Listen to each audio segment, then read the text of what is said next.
Getting used to it. I am Dennis Geisler. This is our second to last Regulation G tournament that we have here. One more next week before we roll over to Reg H. So a little bit more of the one restricted format. Got 4 rounds of Swiss today. We are post-Worlds. Saw the Miraidon pick up the victory there. And no Miraidon here though. Tyler and Joshua here today. Tyler has the Mienshao, Cresselia, Ursaluna, Raging Bolt, and Ogerpon Cornerstone with the Calyrex Ice Rider Terra Normal. Ability, of course, as 1. Clear Amulet, Glacial Lance, High Horsepower, Trick Room, and Protect. I can barely read Tyler's handwriting as usual. On Josh's side, Urshifu Single Strike, Sinistcha, Pelipper, Rhydon, Hisuian Zoroark, and the Terrapagos, of course, Terra Stellar with the Terra Shift, Covert Cloak with Terra Starstorm, Protect, Earth Power, and Calm Mind. A couple of interesting Pokemon here. Eye is immediately drawn to the eye is immediately drawn to Rhydon. Doubt we'll see it too much here. It's Terra Fairy, most likely to completely blank the Miraidon with the Lightning Rod ability. On the other end of things, do have the Cresselia, the Tyler staple. Got the Levitate and the Safety Goggles, Psychic Ally Switch, Trick Room, and Lunar Blessing. And of course the Mienshao. I don't know how to pronounce that. We're gonna go with Mienshao. Terra Dark with Inner Focus, Focus Sash, the Close Combat, Fake Out, Wide Guard, and Coaching. Nice little setup there. Getting into game number 1 here again. 4 rounds of Swiss, so every round matters here. And all these championship points do go towards getting towards Anaheim Worlds. Keep that in mind. Worlds in our backyard. Be seeing some of these players at the World Championship next year in their home region. Leads on each side, Tyler with the Calyrex Ice Rider and the Ogerpon, Josh with the Urshifu and the Terrapagos. I gotta get back in the swing of things. I haven't been looking at the screen in a while. All 4 of these Pokemon not going to be in Regulation H really speaks to what a difference that one's going to make moving forward. Although keep in mind, on Josh's side, it can always be that Hisuian Zoroark, that illusion ability. And it is. You can see with that Will-O-Wisp going on to the Ogerpon Cornerstone. Redirected with the Follow Me, might have been intended for the Calyrex. Terrapagos with a Calm Mind, going to boost up on its basically free turn. So Calyrex may go for the Trick Room. Indeed it does. Flip those speed tiers around. Still have the Terrapagos with the Terra Shell active. So pretty nice spot for Josh to be in early on. Has that +1 special attack on the Terrapagos. But you do now have to deal with the speed difference. It is also obvious that that is the Zoroark and not the Urshifu, which does give away more information that the Urshifu is in the back. Only 1 Pokemon remaining we haven't seen yet. Ogerpon going to switch out its burn, so it won't do a whole lot other than Follow Me and Spiky Shield for the rest of the game. Ursaluna comes in, it'll burn at the end of the turn. Glacial Lance comes out, the Terra Shell will block the damage on that a little bit. And it will reveal the Focus Sash. Ooh, it does get the critical hit on Terrapagos. That's good damage there for the Terra Shell. And that is, of course, the Zoroark. It hangs on with the Focus Sash, but we will see the Zoroark come out. Terra Starstorm into the Calyrex. This will do good damage. It's about half the HP there. Bitter Malice. Does that pick up the KO? Indeed it does. Calyrex dropped between the Terrapagos and the Zoroark, and that'll be the first KO of the tournament. As mentioned, Ursaluna gets the Guts boost up now, but Tyler a little bit behind the 8-ball here. We'll have to rely on this. Ursaluna does not have Swords Dance or anything of the sort. It's Facade, Headlong Rush, Earthquake, Protect. I hope you guys appreciate how difficult it is to read the handwriting here. Terrapagos will go for the Protect here, going to scout out this turn. Ogerpon with a Follow Me, also stalling out turns of Trick Room, importantly. Ursaluna going for the Earthquake, that'll drop Zoroark. Won't do much else. Oh, actually, it does a ton of damage to the Ogerpon. Yeah, that wasn't a Protect, that was a Follow Me, so the Ogerpon nearly drops. I think 2 turns of burn damage will take it down. Yeah, the next turn of burn damage will remove Ogerpon from consideration here. Rhydon will be the switch in here for Josh. We do see it, even though it is mostly a solid answer to the Miraidon. We'll see what it does against the Ursaluna here. Terapagos can't protect. Ogerpon can Follow Me to draw away 1 hit. The Rhydon is pretty slow, actually. It might... Rhydon's actually the fastest thing on the field in Trick Room right now. That's how slow this Rhydon is. So it might be why it was brought as an anti-Trick Room measure.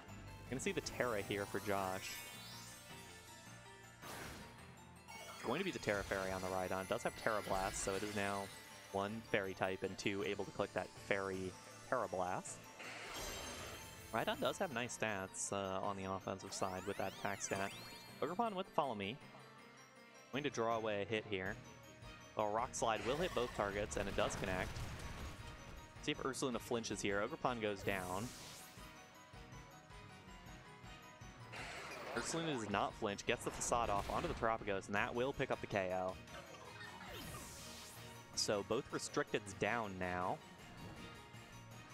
And both sides down to their final 2 Pokemon.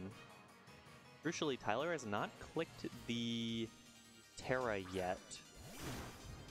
Raging Bolt is Fairy Terra, and Ursaluna is Ghost Terra. And there's the Urshifu that we knew about. I believe that said that was final turn of Trick Room. Raging Bolt is Assault Vest, so no ability to protect or anything of the sort. Not that you'd really want to do that in front of this Urshifu. The Dark Urshifu. It is Assault Vest, actually. So we'll probably be able to tank a hit from the Raging Bolt. We'll go for the Sucker Punch into the Ursaluna. Does pretty okay damage there. Rhydon goes for the Terra Blast. Probably going to try to take down the Ursaluna, yeah. Does it have enough damage here? No, barely not enough. 38 HP. Ursaluna hangs on. Facade into the Urshifu. That's going to drop it. 1-hit knockout. Although, actually, Raging Bolt doesn't do anything to Rhydon, I just realized. So, Raging Bolt is kinda not doing anything, and it comes down now to whether Ursaluna can pick up the KO on Rhydon right here, because otherwise Rhydon wins this game over the Raging Bolt. Ooh, and actually, Josh has another out here, which is the Double Protect. I believe 2 burn damage procs will take down the Ursaluna as well. So, a Double Protect here will guarantee a victory for Josh, even if Rhydon doesn't take the... whether or not Rhydon takes the Facade. Rhydon goes for another Protect, does not get it. Does Facade do enough to KO? Volt Switch sure doesn't. It'll boost up Rhydon's special attack with the Lightning Rod. Facade does not do enough, and that means that Josh will pick up the victory here in game number 1. In a minute it'll be official, but Raging Bolt cannot touch Rhydon. And it will just be Tyler stalling us out for a minute. Hey, we're not here for too long today, so only 4 rounds of Swizz, top 4 cut. Kind of got to go 3-1, I think, or better. I mean, you definitely need to go 3-1 to make top cut here. But regardless, I believe I'm curious. I still think it doesn't actually hit the level yet, but I believe if your special attack rises enough, then you're able to use the special Terra Blast instead of the physical Terra Blast, which could actually be good in this matchup, as Raging Bolt has, with the Assault Vest, certainly better special bulk than physical. So it'll take less damage from the Rhydon if it's going from its special side at a similar stat level. But I believe now, finally, this Terra Blast is going to get the job done. And Josh Diaz will win game number 1 of round number 1 here.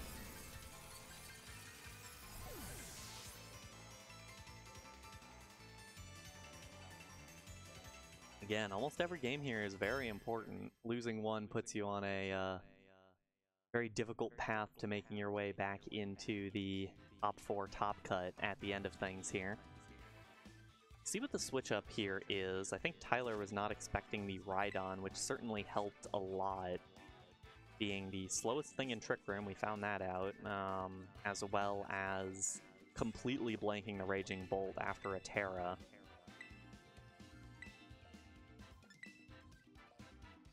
If Tyler decides to switch things up a little bit. The Rhydon does, of course, drop to 2 Facades.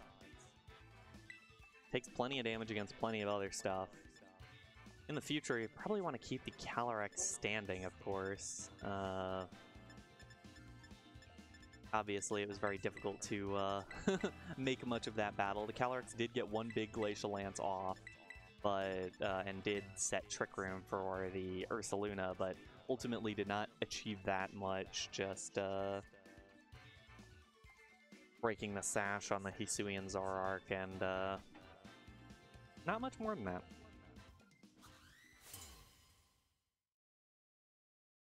Game number 2 getting underway. See if the leads are different here. Very different. Sinistcha and Terrapagos on one side with Ogerpon Calyrex on the other. Actually, it could be the exact same lead as last game. The Sinistcha is Hospitality, Rocky Helmet, Matcha Gotcha, Rage Powder, Life Dew, and Trick Room. So Sinistcha could potentially be threatening a reversal of Trick Room. And it could also be Zoroark. Do always have to keep in mind the possibility that it's Zoroark. And without a Follow Me, a burn onto that Calyrex could be huge, as a Zoroark is pretty fast. See the turn 1 Terra out of Tyler. A lot of tease. Hope you enjoyed that. Gonna be the Terra onto the Calyrex. Terra normal. Ostensibly, the Terra normal is there to stop a Calyrex Shadow Rider. It is, it is the Zoroark once again, and it burns the Calyrex. Again, that's why the Calyrex go Terra Fire to block that burn. Ogerpon will go for the Ivy Cudgel onto the now found out as Zoroark.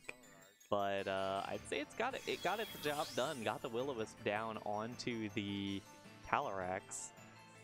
Terrapagos does get that Calm Mind off again, gets that +1 boost. Does the Calyrex go for the Trick Room now, or did it go for an attack? Was the Glacial Lance. Will do very little damage in the Terrapagos for a variety of reasons, but it will do at least the minimum 1 damage to take down the Zoroark. Zoroark still got the job done, though, and no Trick Room means that Terrapagos is still on the faster side here.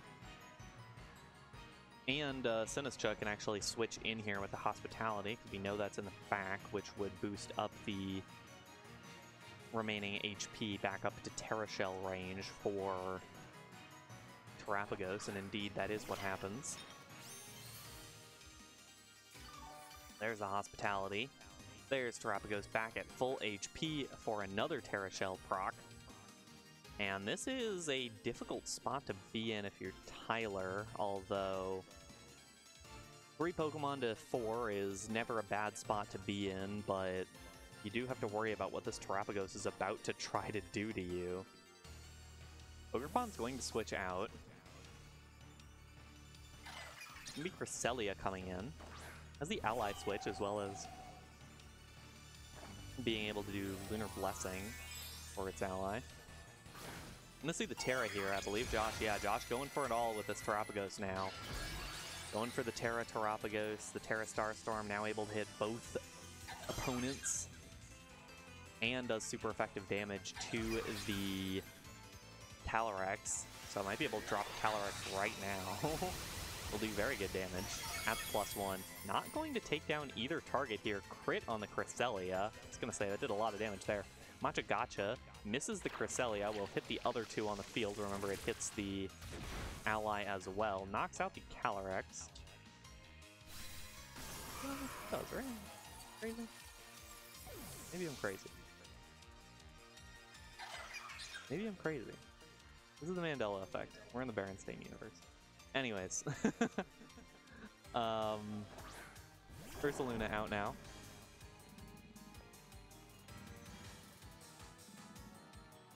Now the question, what do you do if you are Tyler? I mean, at this point, you are just eating another Terra Starstorm, more likely than not, and Sinistcha has the ability to also launch out a Machagacha for basically free. Celia drops here. It's going to be difficult for Tyler to come back in this game. Rage Powder. Actually going to be the choice of move for Sinistcha. Does that mean there's enough damage to knock out the Cresselia here? It actually might not. Or it might mean there's not enough damage, is the sentence I was trying to get across. 7 HP, Cresselia takes the hit, and that means Cresselia gets up Trick Room, and this is an entirely different Pokemon battle now with the Trick Room up.